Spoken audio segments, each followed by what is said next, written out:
PD3 Kebidanan dari Stikesgia Makassar. Baik, pada kesempatan kali ini ada beberapa hal atau ada beberapa materi yang akan saya sampaikan sesuai dengan instruksi dosen saya khusus mata kuliah kesehatan reproduksi pada wanita. Baik, kurang lebih materi yang akan saya sampaikan yakni ada evidence base atau penelitian yang berkaitan dengan ilmu kebidanan yakni kesehatan reproduksi pada wanita. Kemudian yang kedua ada kependudukan serta keluarga berencana yang kami bentuk dalam sebuah lembaran leaflet. Kemudian yang ketiga ada menghitung masa subur. Kemudian ada alat kontrasepsi metode sederhana, alat kontrasepsi metode modern. Kemudian ada KB kondom, ada kontrasepsi pil KB, ada kontrasepsi suntikan. Baik, saya mengawali dari pengertian dari evidence base kebidanan menurut Yuniati 2011, yakni evidence base adalah sebuah bukti. Ya, bukti yang di sini artinya bukan bukti hanya sebatas atau semata pengalaman atau hal-hal yang belum dinyatakan kebenarannya. Jadi, bukti yang dimaksud di sini adalah sesuai dengan hasil penelitian yang tepat dan kemudian yang bias sehingganya bukti dari evidence base ini dapat dipertanggungjawabkan kebenarannya dan sesuai penelitian klinis. Baik, itulah tadi pengertian dari evidence base kebidanan menurut Yuniati 2011. Kemudian sekarang lanjut manfaat dari evidence base menurut Yuniati 2011 ada 4, yakni yang pertama keamanan bagi nakes karena intervensi yang dilakukan berdasarkan bukti ilmiah. Yang kedua, meningkatkan kompetensi kognitif. Yang dimaksud dari meningkatkan kompetensi kognitif di sini yakni keyakinan seseorang terhadap apa hasil dari yang telah dipikirkan terhadap sesuatu yang telah diteliti. Yang ketiga, memenuhi tuntutan dan kewajiban profesional dalam memberikan asuhan yang bermutu. Manfaat evidence base yang terakhir atau yang keempat yakni memenuhi kepuasan pelanggan, yang mana dalam asuhan kebidanan ini klien mengharapkan asuhan yang benar sesuai dengan hasil atau teori yang berkembang pada ilmu pengetahuan maupun teknologi. Baik, selanjutnya kita beranjak pada materi yang membahas tentang kependudukan.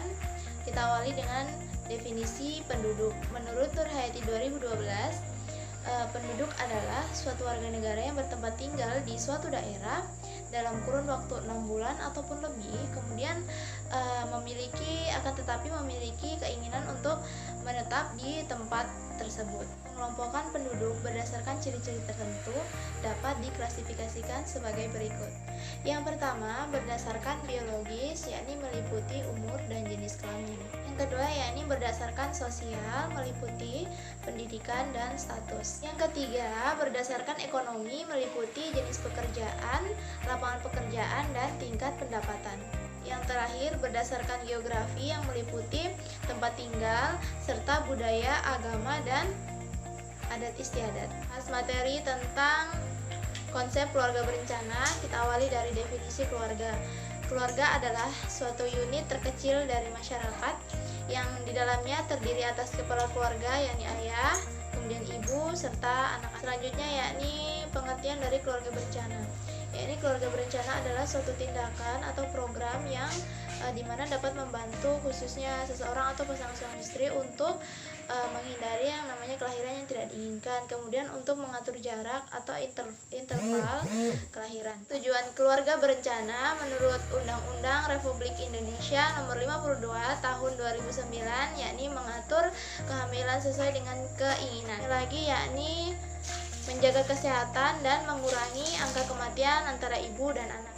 Dari program KB ini sangat bermanfaat khususnya bagi masyarakat, yakni ibu, kesehatan ibu, kemudian kesehatan anak yang dilahirkan, kesehatan ayah, dan kesehatan anggota keluarganya. Baik, selanjutnya kita akan membahas mengenai materi kontrasepsi metode sederhana. Menurut Handayani 2010, kontrasepsi metode sederhana terbagi atas dua, yakni yang pertama metode kontrasepsi menggunakan alat, dan metode kontrasepsi tanpa alat.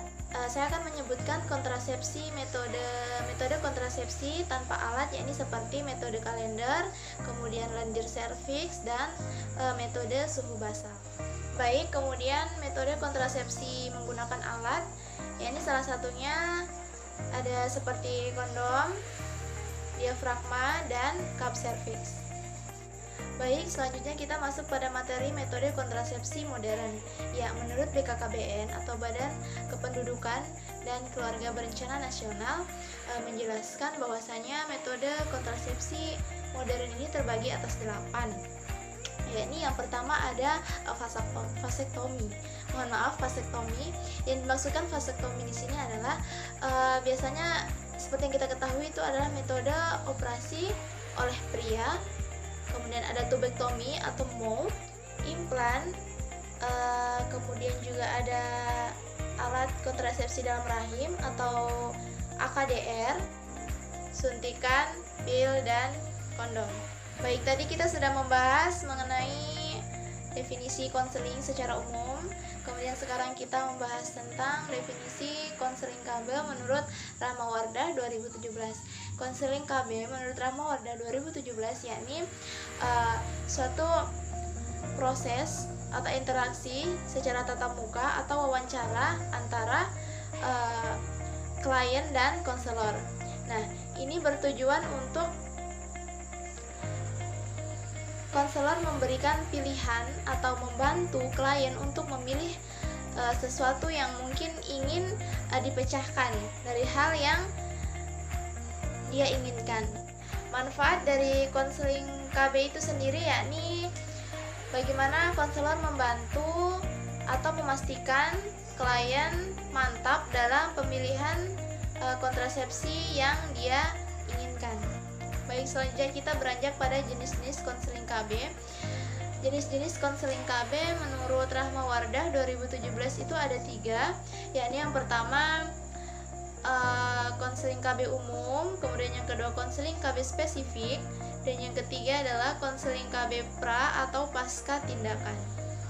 Ya, dari ketiga jenis konseling KB tersebut saya akan menjelaskan sedikit, kurang lebihnya sedikit dari ketiga yang saya sebutkan tadi, yakni dari konseling KB umum. Ya, konseling KB umum ini dilakukan oleh petugas lapangan keluarga berencana atau PLKB, yakni yang dimana PLKB ini sebelum turun lapangan atau sebelum dipercayakan memberikan konseling di lapangan, dia sudah mendapatkan yang namanya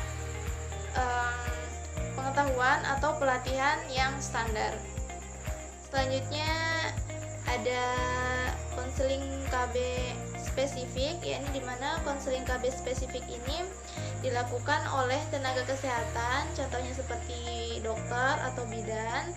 Kemudian dalam konseling KB spesifik ini diupayakan pelayanannya diberikan perorangan, kemudian di tempat khusus seperti klinik contohnya. Ya, selanjutnya yang terakhir ada konseling KB pra dan konseling KB pra atau pasca tindakan, yakni di sini hampir sama seperti konseling KB spesifik. Kenapa? Karena tindakannya dilakukan oleh contohnya seperti konselor, operator atau dokter, bidan. Kemudian diupayakan juga pada perorangan dan di tempat khusus. Namun pada konseling KB pra dan pasca tindakan ini, di sini bagaimana bidan atau dokter tersebut lebih bisa menekankan lagi, karena bahwasanya di sini ada yang namanya persetujuan lisan atau tertulis guna untuk lebih menjelaskan sebenarnya seperti apa tindakan atau persetujuan ini selanjutnya yang akan dilakukan pada klien tersebut. Selanjutnya kita beranjak pada materi menghitung masa subur. Ya, dari definisi dulu menurut Ewa Molika 2015, masa subur ini istilah dari masa di mana perempuan mengalami yang namanya ovulasi atau sel telurnya siap untuk dibuahi. Namun beda dengan laki-laki ya, kalau laki-laki itu selalu dalam masa subur, kalau perempuan ada masanya. Iya.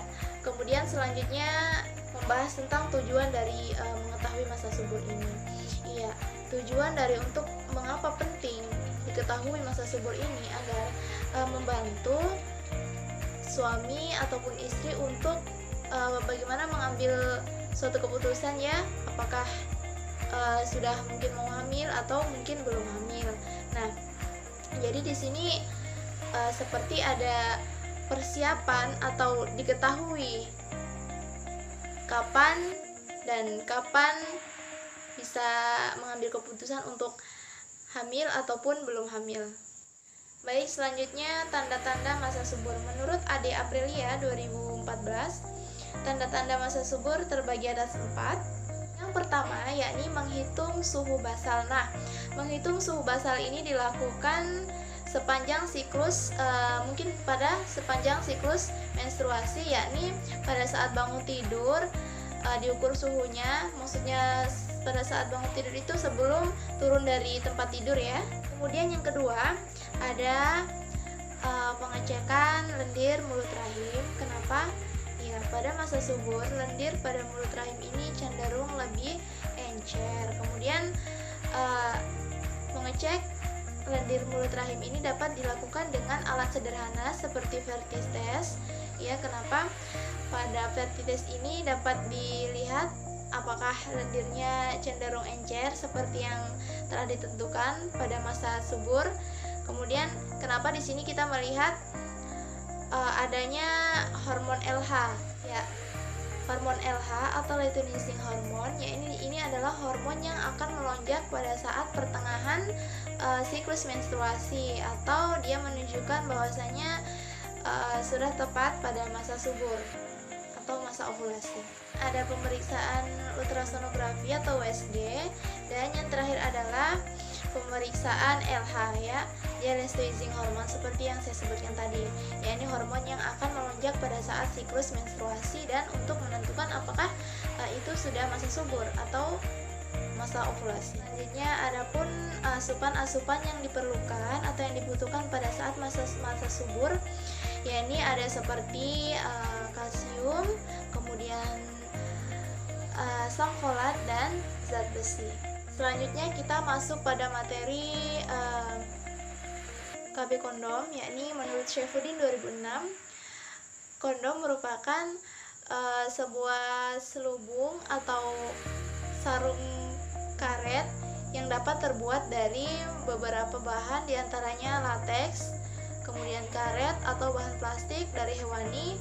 Nah, kemudian kegunaan dari kondom ini sendiri menurut Syafuddin 2006 yakni untuk melindungi atau membungkus alat kelamin laki-laki agar cairan semen atau spermanya tidak keluar memasuki pada alat kelamin wanita. Ya, kemudian ada pendapat lagi menurut Manual Bo 2008 bahwasanya kondom ini adalah alat kontrasepsi yang umum digunakan di seluruh Indonesia. Mengapa? Karena kegunaannya ini, kegunaan utama dari kondom ini adalah untuk atau dikenakan pada alat kelamin laki-laki yang gunanya untuk mencegah masuknya semen atau sperma pada alat kelamin wanita pada saat melakukan hubungan seksual. Manfaat dari kontrasepsi menurut Abdul Bari Syafuddin 2016 itu yakni salah satunya pertama, dapat efektif bila digunakan secara benar. Kemudian yang kedua, tidak mengganggu produksi ASI. Iya, kemudian yang ketiga, tidak mempunyai pengaruh sistemik. Dan yang terakhir adalah sebagai metode kontrasepsi sementara selama mungkin kontrasepsi yang lainnya masih ditunda. Iya, jika tadi ada manfaat kontrasepsi, sekarang ada manfaat non kontrasepsi, tapi masih sama menurut Abdul Bari Syafuddin 2006, yakni non kontrasepsinya itu manfaatnya yang pertama mendorong suami untuk ikut program KB, kemudian yang kedua mencegah penularan IMS, kemudian yang ketiga mencegah ejakulasi dini. Iya, yang selanjutnya kita masuk pada pembahasan materi kontrasepsi pil KB. Perlu kita ketahui, kontrasepsi pil KB ini adalah obat yang berbentuk pil kemudian tablet atau kapsul yang komposisinya atau berisi hormon estrogen dan progesteron. Nah, ini tujuannya untuk mencegah timbulnya kehamilan. Kemudian pil ini dikonsumsi atau diminum ya, yakni per oral. Ya, pil KB juga memiliki tipe-tipe, yakni ada 3. Tipe-tipe pil KB yang pertama yakni tipe pil KB kombinasi, kemudian yang kedua urutan, dan yang ketiga berangkai. Selanjutnya masuk pada manfaat penggunaan pil KB. Yang paling terpenting dari penggunaan pil KB ini adalah yakni hasilnya sangat efektif, namun dengan catatan apabila penggunaannya dapat dilakukan secara benar dan konsisten. Kemudian yang kedua, tidak mengganggu yang namanya produksi ASI, kemudian tidak mengganggu aktivitas hubungan seksual, dan nyaman digunakan, kesuburan cepat kembali, dan efek sampingnya sedikit. Tidak mengandung estrogen, kemudian dapat dihentikan kapanpun, dan dapat menyebabkan darah haid minim. Ya, setelah kita membahas mengenai manfaat dari pil KB itu sendiri, mungkin tadi mendengar manfaat pil KB seperti yang sudah saya sebutkan tadi, namun pada penggunaan pil KB ini memiliki kekurangan juga. Apa? Bukan kekurangan, mohon maaf, maksudnya efek samping. Efek samping di sini yang terjadi biasanya diare, kemudian mual-mual disertai dengan muntah, kemudian sakit kepala, dan yang terakhir nyeri pada payudara dan perut terasa kembung. Selanjutnya cara penggunaan pil KB, yakni pil KB sebaiknya diminum setiap hari, kemudian waktunya disamakan seperti jadwal minumnya setiap hari. Ya, kemudian sangat dianjurkan penggunaannya pada hari pertama menstruasi. Ini yang menurut saya bagian terpenting dari cara penggunaan atau konsumsi pil KB ya. Jikalau mungkin lupa mengkonsumsi pil KB pada 1-21 hari, maka sebaiknya jika sudah ingat segera minum. Misalnya tidak apa pada hari-hari berikutnya, misalnya 1 hari harus minum double atau 2 sekaligus pil KB, tidak apa. Yang penting di sini mengikut pada schedule yang sudah ditetapkan. Ya, jika tadi sudah membahas mengenai kontrasepsi pil, selanjutnya sekarang kita membahas materi mengenai kontrasepsi suntik. Ya, kontrasepsi penyuntikan adalah suatu cara penyuntikan dengan tujuan untuk mencegah timbulnya kehamilan. Dan kemudian komposisi atau isi dari kontrasepsi suntikan ini dapat berupa estrogen dan progesteron yang diberikan pada wanita pada masa subur. Perlu kita ketahui jenis kontrasepsi suntikan yang umum di Indonesia itu ada 2, yakni yang pertama jenis kontrasepsi suntikan per bulan atau per 1 bulan, kemudian yang kedua kontrasepsi suntikan per 3 bulan. Nah, kita lanjut kekurangan dan kelebihan dari alat kontrasepsi suntik. Yang pertama, kelebihannya yakni tidak mengganggu produksi ASI, air susu ibu, kemudian mungkin melindungi ibu untuk terserangnya anemia dan memberi perlindungan terhadap radang panggul. Ya, kemudian selanjutnya adapun tadi kelebihan dari kontrasepsi suntikan. Kontrasepsi suntikan juga memiliki kekurangan, yakni seperti gangguan menstruasi, kemungkinan siklus menstruasi memendek atau memanjang, kemudian kapasitas dari darah menstruasinya sedikit atau banyak, kemudian kontrasepsi suntik ini tidak bisa dihentikan sewaktu-waktu atau secara tiba-tiba. Ya, yang terakhir adalah kekurangan dari kontrasepsi suntik, yakni peningkatan berat badan dari si pengguna KB suntik ini. Seperti pada pengalaman nyata ya, tante saya sendiri, beliau bukan lagi menggunakan, namun memang pelanggan dari suntik KB ini 3 bulan, namun beliau 3 bulan. Nah, setelah menggunakan kontrasepsi suntik 3 bulan ini, beliau selalu mengalami yang namanya peningkatan dari berat badan. Itu salah satu kekurangan dari kontrasepsi suntik.